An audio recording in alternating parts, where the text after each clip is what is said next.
Hi guys. So I happened to have landed on my interview, my radio interview, or rather not radio interview, but when I'm on radio, when Brian and I spoke about my time in prison, and that is not even everything that happened.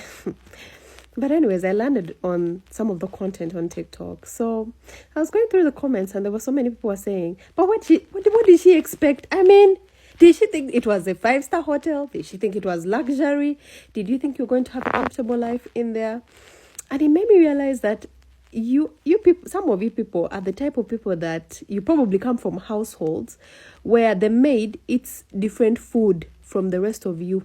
As in, your maid wakes up, cooks for you like a 5-course meal probably, or maybe like different dishes, chicken, rice, matoke, some greens, and then you make sure that the maid for her, she eats a posho, okay, or she eats the leftover of what you have cooked. Some of you are so used to inequality that it is such a norm in your life, like to you some of these things look normal.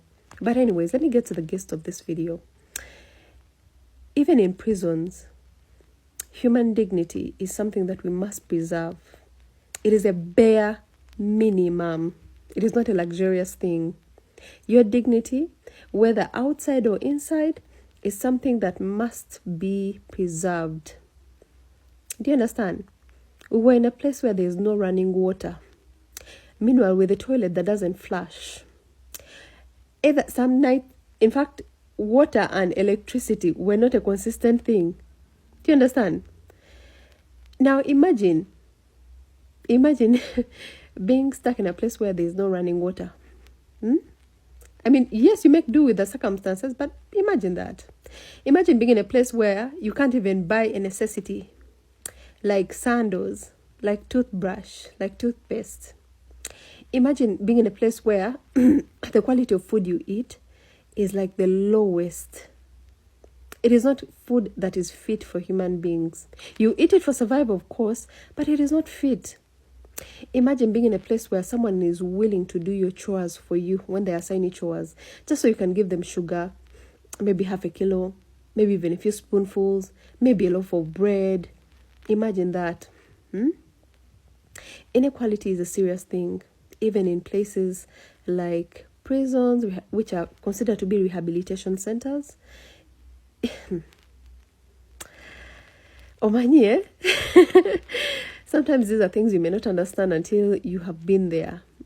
You know, like, until you've been there, you may not understand. But the point is, human dignity is a bare minimum. It is a right. It must be preserved. And while the facilities may not be luxurious, there are some things that really, really, really are essential and should be provided nonetheless. Water is one of them. Electricity is one of them. Decent meals is one of them. Do you understand? Clothing, wearing torn uniforms, and meanwhile getting one where if you wash it, you must figure out what you're going to be wearing in that time. Some people, you wash and you put it on your body and you let it dry on your body. So when I see people say, "But what did you expect?" It's not a luxurious place. My dear, it's a rehabilitation center. It's a place where they're supposed to, prepare you for reintegration back into society. It is not necessarily a place where you must go and face, I don't even know what to say to you guys.